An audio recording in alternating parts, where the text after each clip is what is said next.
to the US.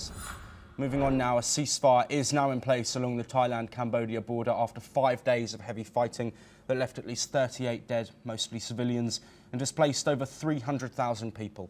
Thai acting Prime Minister Phumtham Wechayachai says the situation is now calm. Let's listen to the acting Prime Minister.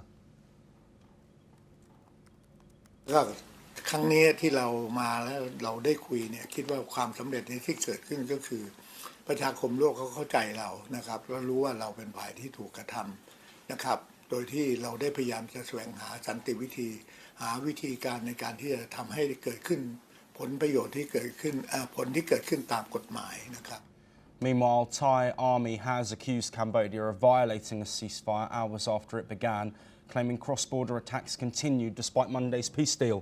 Cambodia denies any clashes as talks between local commanders get underway. Let's now listen to a spokesperson of Cambodia's Defence Ministry.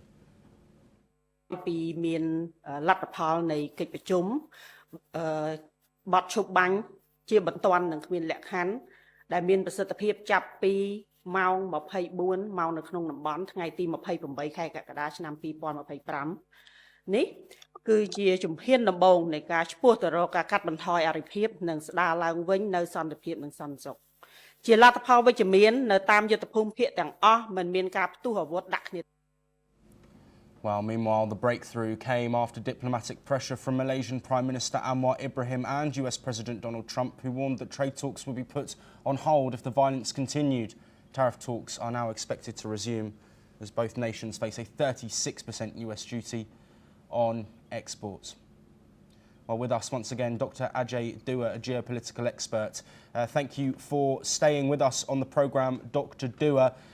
What is the likelihood of this ceasefire holding? Military officials going to speak later today. Of course, a deal that was brokered with interjection from other countries, not just in Asia, but also with the US support as well. Do you think that this is a lasting ceasefire and some normality for those living around that disputed border area? Thank you very much for letting me join this discussion. I think there is ceasefire. How long it lasts, I wish the two countries well. The people living on the border who are getting displaced, 35 of them also have lost their lives in the indiscriminate firing by both sides.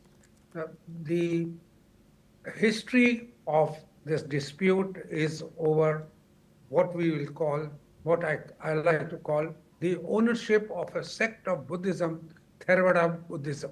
Both Thailand and Cambodia claim the ownership of this sect of Buddhism. They both follow it. Many other countries in Southeast Asia do also follow Theravada Buddhism. But these two countries have been fighting over a particular temple called the Priha temple, which is at the border for as long as modern history goes, the last one being 1864, when Cambodia had given it to Thailand. Thereafter, the reflection of this cultural tussle, as I like to call it, has depended upon which is the stronger country. So when one country became stronger than the other, it snatched it or took it away through negotiations from the other. 5 times the ownership of this temple located in what's called the Emerald Triangle between Laos, Cambodia, and Thailand has changed hands in the last 175 years or so. So, what is required is to settle the matter, whether one country should have it or the other, or I'm even saying whether it should be a neutral land, these temples, and the both countries jointly run that. Otherwise, this could spread. Another temple which is likely to flare, dispute has flared up in the past, is at what's called Prasata Monthom temple. That is equally important. Once the conflict has risen on that also, and the conflict there, the religion really pushes people, and then you start killing each other. Thailand sent F-16 bomber, fighter aircraft to bomb Cambodia. Cambodia sends its tanks all through indiscriminately into the territory of into that area. So my submission is to the United Nations saying this is a very small matter.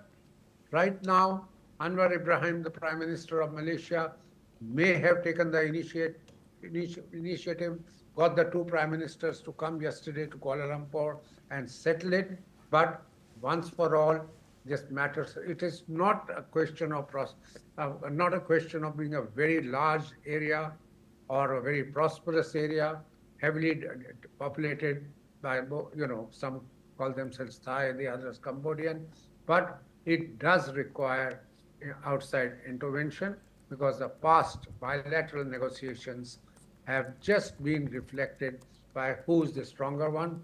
Once, when the Japanese were there in 1941 at one point of time in that part of the world, Thailand took the help of the Japanese and got it back from Cambodia. Absolutely. So Dr. Ajay Dua, I'm very sorry to interject. We are unfortunately out of time, but thank you so much for providing that insight. Of course, as a fragile ceasefire holds with reports of potential violations, we will continue to monitor that and the meeting with military officials later. But for now, that is all we have time for.